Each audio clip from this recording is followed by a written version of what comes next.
BJP प्रतिनिधि मंडल ने मालपुरा में पीड़ितों से मुलाकात की है। पथराव वाली जगह पर बीजेपी नेता पहुंचे, सुनाई आप बीती। सांसद राज्यवर्धन सिंह, प्रदेश महामंत्री मदन दिलावर, सांसद सुखबीर सिंह जौनापुरिया, विधायक कन्हैयालाल चौधरी मौजूद थे। पीड़ितों के खिलाफ एफआईआर दर्ज करने को लेकर आक्रोश जताया। समय अंतराल के बाद हिंदू समाज पर हमला करके इनकी यहाँ संपत्तियों पर कब्जा करने का षड्यंत्र चल रहा है ताकि इस मालपुरा को हिंदू विहीन किया जा सके। और कांग्रेस जो सरकार है उसमें प्रत्यक्ष रूप से सहयोग कर रही है, क्योंकि जब इन पर कार्रवाई की बात आती है, दोषी पाए जाते हैं, तो मुख्यमंत्री डीजीपी के कान में कहता है ये मुसलमान जो बदमाश हैं, जो गुंडे हैं, आईएसआई के मिले हुए हैं, पाब्लो फ्रंट के, सीपी के हैं, भैया ये हमारे मेंबर हो सकते हैं, वोटर हो सकते हैं। इसलिए इस पर देखभाल कर काम करना सिम्मी के लोग, पापुलर फ्रंट ऑफ इंडिया के लोग, आईएसआई के लोगों पर किसी प्रकार की कार्रवाई नहीं होना चाहिए। यदि मुख्यमंत्री मेरी बात झूठी है तो मुख्यमंत्री खुद सघन हथियार अभियान आदेश देकर के चलवाए। मैं तो ये कहता हूं हिंदू को घरों की भी तलाशी ले। और इसी खबर पर हमारे साथ टोंक से दौलत पारिक जुड़ गए, उनके पास चलते हैं। दौलत, कौन कौन से बड़े चेहरे इस समय वहां पर मौजूद हैं और क्या बातचीत परिवार वालों के साथ हो रही है? जी, मैं आपको बताना चाहूंगा कि यहाँ टोंक में जो मालपुरा में जो घटनाक्रम जो घटनाक्रम हुआ पूरा, उसके बाद में राज्यवर्धन सिंह राठौड़, सांसद सुखबीर सिंह जौनापुरिया और प्रतिनिधि मंडल है बीजेपी का यहाँ पहुंचा हुआ है और पीड़ित परिजनों से बातचीत की है और गंभीर आरोप सरकार पर लगाए हैं कि तुष्टीकरण की राजनीतिक तुष्टीकरण की वजह से यह पूरा घटनाक्रम हो रहा है। और अभी भी यहाँ लोगों से बातचीत की जा ये जो प्रतिनिधि मंडल है प्रदेश अध्यक्ष को अपनी रिपोर्ट सौंपेगा और उसके बाद इस पूरे घटनाक्रम है उन्होंने कहा है कि इसकी ट्रैकिंग की जाएगी, पूरे मालपुरा के घटनाक्रम की ट्रैकिंग की जाएगी। एफआईआर जो पीड़ित पक्ष के खिलाफ हुई है उसको लेकर के गहरी नाराजगी इन पीड़ित पक्ष के लोगों में देखी गई है। उसको लेकर भी राज्यवर्धन सिंह राठौड़ ने पुलिस अधिकारियों को कहा कि जो बच्चे यहाँ थे ही नहीं, जो जयपुर कर रहे हुए थे, उसके बावजूद से नाम क्यों दर्ज कर दिया गया है, हालांकि इसकी जांच की जाएगी। मिलाकर के पूरा घटनाक्रम जीत चुका है। बीजेपी ने टीचर है मामले में संज्ञान लेते हुए कमेटी बनाई है और घटनास्थल पर बातचीत की। अब अस्पताल में योजना बनी होगी, जो लोग घायल हैं उनसे मुलाकात करेंगे। कुल मिलाकर के पूरे घटनाक्रम में प्रशासन पर सवालिया निशान करते हुए राज्यवर्धन ने कहा है उसके साथ मदन दिलावर बीजेपी के जो नेता है एमएलए यहाँ से, वो यहाँ मौजूद थे। बीजेपी के जो जिला कार्यकारिणी के लोग हैं वो भी यहाँ पर मौजूद थे और तमाम लोगों ने प्रदेश कांग्रेस की नीतियों पर हमला बोलते हुए इस पूरे मालपुरा मामले में ट्रैकिंग करने की बात कही है। जी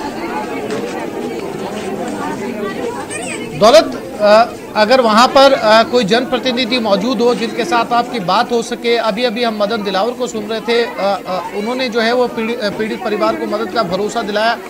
क्या मौजूद हैं वहां पर ये सभी जनप्रतिनिधि फिलहाल?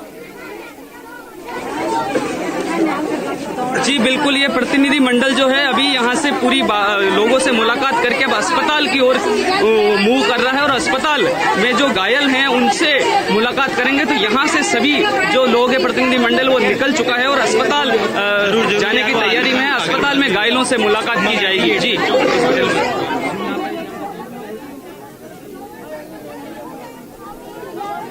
यकीनन तस्वीरें जो है वो साफ तौर पर नज़र आ रही हैं। काफ़ी यहाँ पर लोगों की तादाद भी जो है वो नज़र आ रही है और कुछ ऐसे नाम भी दौलत सामने आ रहे हैं जिसमें ये बताया जा रहा है कि कुछ जो राजधानी के अंदर बच्चे पढ़ाई कर रहे थे उनको भी नामजद कर दिया गया। ये पूरा क्या मामला है, अगर आप वहाँ पर पीड़ित परिवार के लोगों से बात कर पाए तो? जी बिल्कुल, मैं आपको बताना चाहूंगा कि जिस तरह से पूरे घटनाक्रम के बाद में पूरे 9 एफआईआर दर्ज की गई है, जिसके अंदर एक जो हमलावर थे उन लोगों के खिलाफ पूरी एफआईआर दर्ज थी, लेकिन कल एक एफआईआर और दर्ज की गई है जिसमें पीड़ित पक्ष के लोगों के नाम भी दर्ज किए हुए हैं। उसको लेकर के यहाँ गहरी नाराजगी देखी गई है। प्रतिनिधि मंडल को बताया गया कि जो बच्चे, जो लोग यहाँ है ही नहीं, जो बीकानेर और जयपुर में रह रहे हैं, उन बच्चों के नाम एफआईआर में दर्ज किए गए हैं। उसको लेकर गहरी नाराजगी जताई गई है पुलिस के अधिकारियों को। नजर बनाए रखिएगा, अपडेट इस घटना को लेकर आपसे लेते रहेंगे। फिलहाल तमाम जानकारी के लिए आपका धन्यवाद। और ये बड़ी खबर भरतपुर से, सैनी समाज के आंदोलन का आज 6वां दिन है। मोहन आत्महत्या मामले ने आंदोलन को नया मोड़ दिया। 3 मांगों को लेकर यह आंदोलन चल रहा है। आरक्षण पर आयोग को लिखे पत्र के बाद लगभग सहमति बन गई, लेकिन आंदोलनकारियों ने बात को नहीं माना। मोहन आत्महत्या मामले में मांगों को लेकर हाईवे पर सैनी समाज के लोग डटे हुए हैं। नदबई विधायक जोगिंदर सिंह अवाना भी आंदोलन स्थल पर पहुंचेंगे। अफवाहों को रोकने के लिए आज भी इंटरनेट पर पाबंदी लगाई गई है। रात 12 बजे तक इंटरनेट बंद रहेगा। सुरक्षा व्यवस्था के कड़े इंतजाम किए गए हैं। आंदोलन स्थल के दोनों तरफ भारी पुलिस बल तैनात किया गया है। और इसी खबर पर दीपक हमारे साथ भरतपुर से जुड़ गए, उनके पास चलते हैं। दीपक, आज 6वां दिन है और जब बात पूरी तरीके से बन गई थी तो फिर क्यों नहीं माना गया? क्या कुछ मांगों को मानने के अंदर कमी रह गई थी दीपक?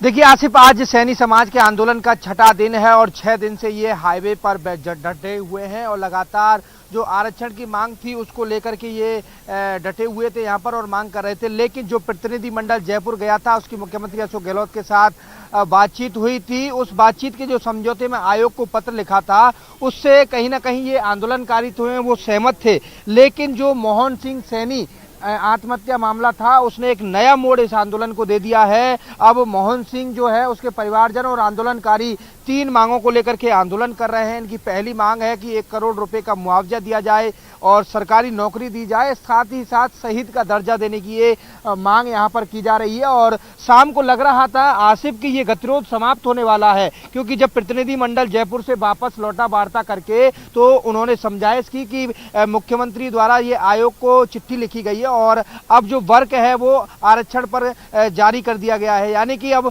प्रोसेस जो है वो आरक्षण के लिए शुरू हो गया है। तो कहीं ना कहीं आंदोलनकारी उस बात से सहमत नजर आ रहे थे और लग रहा था कि ये आंदोलन अब समाप्त होने वाला है। लेकिन आंदोलनकारियों ने जो मृतक मोहन सिंह है उसके परिवार को न्याय दिलाने की मांग वहां पर उठाई और फिर बाद में संयोजक को भी मानना पड़ा कि ये 3 मांग है, जिसमें पहली मांग ये है कि 1 करोड़ मुआवजा और दूसरी मांग सरकारी नौकरी और तीसरी मांग शहीद का दर्जा। अब इनका कहना है कि जब तक सरकार और प्रशासन इन 3 मांगों को नहीं मान लेता, जब तक हाईवे को खाली नहीं किया जाएगा। और ये लगातार हाईवे पर डटे हुए हैं और लिहाजा सुरक्षा व्यवस्था के भी पुख्ता इंतजाम यहाँ पर किए गए हैं। आंदोलन स्थल के दोनों तरफ भारी पुलिस बल तैनात है और इंटरनेट पर भी लगातार पाबंदी जो है वो बढ़ाई जा रही है। आज रात 12 बजे तक इंटरनेट पर पाबंदी बढ़ाई गई है और संभागीय आयुक्त साबरमल वर्मा ने इंटरनेट बंद के जो आदेश हैं वो जारी किए। तो कहा जा सकता है कि अभी ये आंदोलन जो है वो और खिंच सकता है, क्योंकि सरकार की तरफ से जो आरक्षण था उस पर तो बातचीत की गई और आयोग को चिट्ठी लिखने के बाद कहीं ना कहीं संयोजक और आंदोलनकारी जो है वो सहमत नजर आ रहे हैं। लेकिन मृतक जो मोहन सिंह है उसके आत्महत्या मामले ने इस पूरे मामले को नया मोड़ दिया है और उसी 3 मांगों पर बात जो है वो कहीं ना कहीं बन नहीं रही है। अब देखना यह है आसिफ कि कब तक प्रशासनिक अधिकारी यहाँ पहुंचते हैं, कब तक सरकार का कोई नुमाइंदा यहाँ पहुंचता है और इनसे बातचीत करता है, इनको आश्वासन देता है, उसके बाद आगे की इनकी रणनीति क्या रहती है। यहाँ के जो स्थानीय विधायक हैं जोगिंदर सिंह अवाना, वो भी कुछ देर बाद यहाँ पर पहुंचेंगे और आंदोलनकारियों से बातचीत करेंगे। उनसे हमारी बात हुई कि आप सरकार के प्रतिनिधि के रूप में आ रहे हैं या फिर किस तरह से यहाँ पर आ रहे हैं, तो उन्होंने कहा कि नहीं, मैं सरकार की प्रतिनिधि के रूप में नहीं, मैं स्थानीय विधायक होने के नाते यहाँ पर आ रहा हूँ। तो साफ तौर पर आसिफ ये गतिरोध अभी और लंबा चल सकता है, समाप्त होने की ओर ये नाम नहीं ले रहा। आप देख सकते हैं हाईवे आपको पूरी तरह खाली नजर आएगा। सामने जो टेंट लगा हुआ है उसमें आंदोलनकारी बैठे हुए हैं और वहां पर जो रणनीति है आंदोलनकारियों द्वारा वो बनाई जा रही है कि आगे किस तरह से जो है इस आंदोलन को मजबूत बनाना है और क्या क्या आगे जो मांग है उन पर विचार जो है वो किया जा सकता है। साफ तौर पर अभी ये आंदोलन लंबा चल सकता है आसिफ, क्योंकि गतिरोध जो है वो समाप्त होने का नाम नहीं ले रहा है। आंदोलनकारी और संयोजक कि आपस में बातचीत नहीं बन रही है, क्योंकि संयोजक कल यहाँ पर पहुंचे थे तो संयोजक ने कहा था कि आरक्षण पर हमारी बातचीत जो है वो सरकार के साथ हुई है, तो अब इस आंदोलन को समाप्त करना है या क्या करना है ये समाज फैसला करेगा। तो जो आंदोलनकारी थे उन्होंने कहा कि ये आंदोलन लगातार जारी रहेगा जब तक मृतक मोहन सिंह के परिवार और आंदोलनकारियों की जो 3 मांगे हैं उनको सरकार और प्रशासनिक अधिकारी उन पर विचार नहीं करते हैं, जब तक लगातार ये आंदोलन जारी रहेगा। और इस हाईवे पर ये बैठे हुए हैं जिससे आसपास के जो लोग हैं उनको भी परेशानी हो रही है। डाइवर्ट किया गया है रूट को, लेकिन फिर भी बड़े वाहन जो है वो जा नहीं पा रहे हैं। छोटे छोटे वाहन हैं जो छोटे जो गांव के रास्ते हैं वहां से निकल रहे हैं, तो आसपास के इलाके के लोगों को भी परेशानी हो रही है। आसपास के इलाके के लोग भी चाहते हैं कि ये हाईवे खाली हो, जिससे जो पहले की